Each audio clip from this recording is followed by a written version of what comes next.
Account खे subscribe कयो ऐं घंटी ते क्लिक करे असांजी नई वीडियो जो नोटिफिकेशन हासिल कंदा। असांजो जेको मक़सदु आहे उहो इहो आहे त असांखे लतीफ़ हिकिड़े पीर जे सूरत में कोन थो खपे।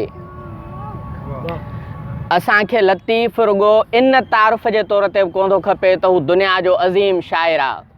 मां भाए थो फ्रांस में जेका पूरी फ्रांस जी आबादी आहे उन में जेको रोसो जो तारीफ़ आहे रुगो इन जे करे कोन्हे त हू दुनिया जो अज़ीम ॾाहो आहे, न।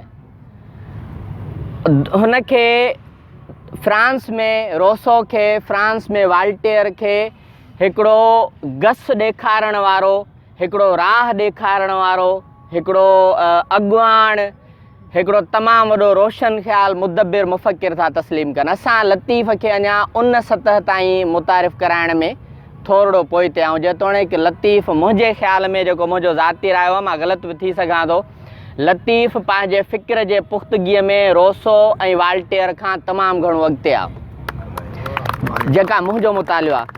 हींअर मूं हिकिड़ो आर्टिकल लिखियो हिन अबाबिल मैगज़ीन जे लाइ, हुन मुतारुफ़ रखियो आहे हिन जो होमर जो, जेको दुनिया जो क़दीम तरीन शाइर मञियो थो वञे, दुनिया जो अज़ीम तरीन शाइर बि मञियो थो वञे।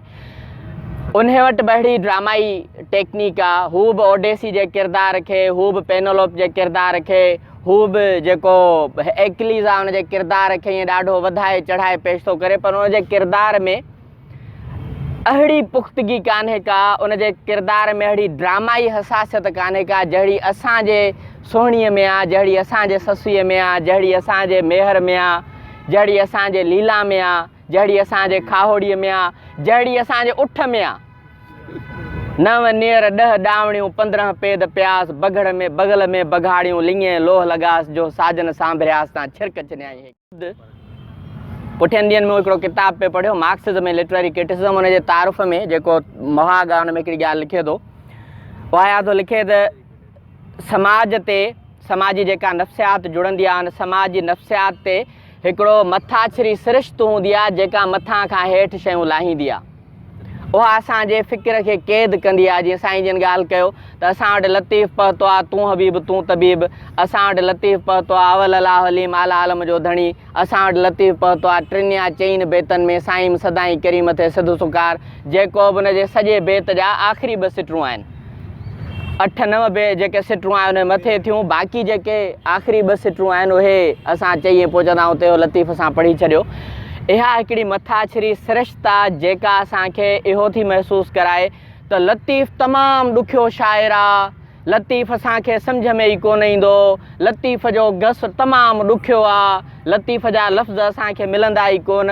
हू असांखे ॼाणी वाणी इन एॾे वॾे ॾाहे खां, एॾे वॾे मुदब्बिर खां, जेको रोसो खां बि सलीस ज़बान में, जेको वाल्टेयर खां बि आसान ॻाल्हियुनि में, जेको कार्ल मार्क्स जे फ़िक्र खां बि तमामु संजड़े सादड़े अंदाज़ सां पंहिंजे फ़िक्र खे रखे थो, उनखां असांखे ॼाणी वाणी परे रखियो वियो आहे। उहा मथाछिरी सिरिश्त असांखे हुनजे वेझो अचणु नथी चाहे। असां इहो ट्रिक्साट टोड़ींदासीं।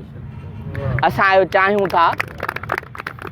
असांजो अॼु जो जेको ही नौजवान, असां ॾिसो पिया हिते जेके नौजवान, इहे अञा बि असां हुन ते कोशिशि कयूं पिया त गवर्नमेंट डिग्री कॉलेज दौलतपुर में गुज़िरियल 3 सालनि खां, हिते नंढड़ा वेठा आहिनि, चीज़ल वेठो आहे, मां भाए थो, गुज़िरियल 2-3 सालनि खां असां मुसलसल शाह अब्दुल लतीफ़ भिटाईअ जे हवाले सां तहक़ीक़ी मक़ाला, जहिड़ो ॿारनि जी लेवल आहे उन हिसाब सां 5-5, 6-6 किताब ॿारनि खे पढ़ाए उन्हनि खां तहक़ीक़ी मक़ाला मुख़्तलिफ़ मौज़ूअनि ते लिखायूं पिया, उन्हनि खे मुक़ाबिलो करायूं पिया।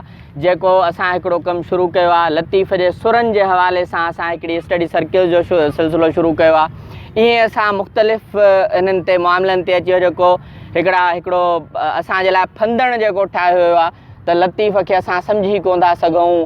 अदा लतीफ़ जो पारखू वॾी शइ आहे। इहे जेके अजाया क़िस्म जा तस्वर आहिनि, जेको हिकिड़ो ग़ैबाती तारुफ़ आहे त बाबा परे भॼो लतीफ़ खां, ओ तव्हां परे हाईवे खां सलाम करे हीअं हथ ॿधो लतीफ़ खे, बिस्मिल्लाह साईं, बिस्मिल्लाह बाबा। इहो असांखे उहो लतीफ़ कोन थो खपे। असां लाइ सैयद वॾी ॻाल्हि न आहे, असां लाइ शाइर वॾी ॻाल्हि आहे। अयाज़ चयो त जामीअ हिकिड़े ॾींहुं मूंखे ॿुधायो कचहरी में, चई त मां हिकिड़े ॾींहुं साईं नाज़ लतीफ़े सां वेठो हुउसि भिटशा ते, त हुन मूंखे चयो त अच त तोखे लतीफ़ जा तबरुकात ॾेखारियां। मूं चयो छा आहिनि लतीफ़ जा तबरुकात? चई दादा हिकिड़ो डंडो आहे लतीफ़ साईं जो हेॾो, हिकिड़ो साईं जो अमामू शरीफ़ आहे, पटको शरीफ़ आहे, हिकिड़ी जुती शरीफ़ आहे, हिकिड़ो कलमी नुस्ख़ो आहे। मूं चयो त इहो तव्हांजो मीरास आहे। इहो जेके लतीफ़ जा तबरुकात आहिनि, तव्हां गादी नशीननि जो मीरास आहे, उन मुरीदनि जो मीरास आहे, तव्हां संभालियो। असांजो मीरास लतीफ़ जो फ़िक्र आहे, असां उहो संभालींदासीं जीअं लतीफ़ जी हैसियत।